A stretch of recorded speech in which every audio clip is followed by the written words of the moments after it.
Alam mo, isang memory ko dito sa Quiapo, lalo na yung palengke ng Quiapo. Pag namamalengke yung nanay ko nun, si nanay Emma ko, kasama ako, maliit ako tagadala ng bayon. Dumadaan kami doon sa may mga nagtitinda ng halo-halo. Hinihila yung mga customer. Dito na po kayo. Kaya minsan umuwi ako, walang isang kamay. Ako naman. Pero ganyan talaga. Ako naman, naalala ko dito, yung aming ama, magkagaling sa opisina, parating may bumibili ng chicharong Pantarian yan, Pantarian dito. At lumpia! Saraon, doon yun. Lahat na. Ay, siyempre, ekscelente ham. Oh, correct. Ito rin yan sa Quiapo. Lahat ng ulam, lahat ng mga pwedeng pagkain, makikita nyo rito. Ayan, mga itlog, lahat ng klase. Kulang na lang ng kanin. Sa dami ng ulam eh. Parts hindi kanin, bigas. Alam mo, siyempre, mag-uumpisa sa bigas. natuklasan natin doon sa Nueva Ecija, alam mo ba yung International Rice Research Institute? Eto, maniniwala ka ba? Doon, ang bigas, iba't ibang kulay. Wow! Parang buhok na direct. Iba-ibang kulay. May pula, may orange, may verde, may purple, iba-iba po. Kasi ang nakikita ko lang ngayon, yung mga mga health, medyo itim. Itim, sabi na very healthy yun. Ibig sabihin, may mga iba-ibang kulay. Iba-iba, eto nga, alamin nga natin. Iba-iba din kaya ang sustansya ng mga bigas ito na ayon sa kanilang kulay. Eto na kung may matututunan tayong bago. Okay. Rise to the occasion.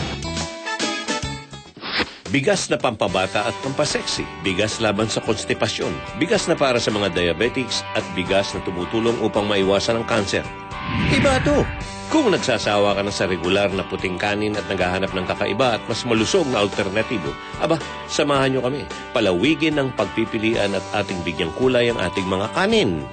Nagtungo kami sa International Rice Research Institute o IRRI, IRRI, sa Los Baños, Laguna, ang pinakamalaking non-profit agricultural research center sa buong Asia. Dito aming natuklasan ng iba't ibang uri ng bigas at akalain nyo, may nakita kaming yellow, brown, red, black, purple at green rice. Dito sa Iris Gene Bank, meron tayong humigit kumulang sa 6,000 variety na nanggaling sa Pilipinas. At humigit kumulang naman sa 112,000 ang kabuuang koleksyon na nakatago dito. Ayon sa mga experts, ang mga makukulay na bigas o whole grain rice ay di hamak na mas masustansya kumpara sa puting bigas dahil ang mga ito ay siksik na siksik sa mga bitamina at sustansya tulad ng vitamin B, complex, vitamin E, fat, energy, protina, minerals, fiber, iron at zinc na maganda para sa ating katawan.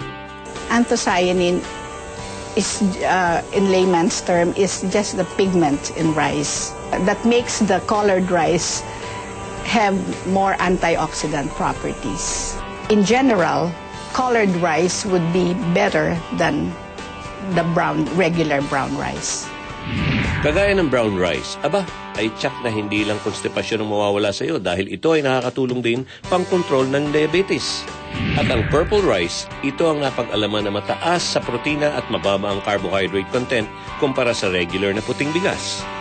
At kung gusto mong bumata at sumeksi, ay subukan mo ang red rice dahil ito ay natuklasang pumipigil sa produksyon ng taba sa ating mga muscles, nagpapababa ng blood pressure at nagpapabilis ng metabolismo. At ang green rice, huwag kayong magtaka kung puting bigas ang nakikita nyo dahil hindi ito literal na kulay green. Ito ay uri ng mga hybrid na palay na masusing pinag-aralan na di umano'y may kakayahang mabuhay sa iba't ibang uri ng klima at kondisyon ng panahon. Ang yellow rice ay tinaguri ang vitamin A rice, isang uri ng GM rice o genetically modified rice na kasalukuyang masusing pinag-aaralan at wala pa sa merkado. Sabi naman ng experts, mas darker ang kulay, mas mataas ang antioxidants. Ito ang taglay ng black rice na patunayang nakakatunaw ng kolesterol at tumutulong pang panlaban sa kanser. Iba ito. Ayon sa IRRI, ang mga matitingkad na kulay ng bigas o whole grain rice ay natural nitong kulay. Ito ay palay na hindi masyadong dumaan sa proseso ng pagkikiskis. Ito ay mas mabango ngunit mas matagal lutuin. Matatagpuan sa mga piling-piling supermarkets at may kamahalan kumpara sa regular na bigas dahil sa mababang pangangailangan. Ating pakatandaan na ang kanin ay hindi lamang katerno sa ulam. Naghahatid din ito ng makulay na kabusugan at kalusugan. Iba to!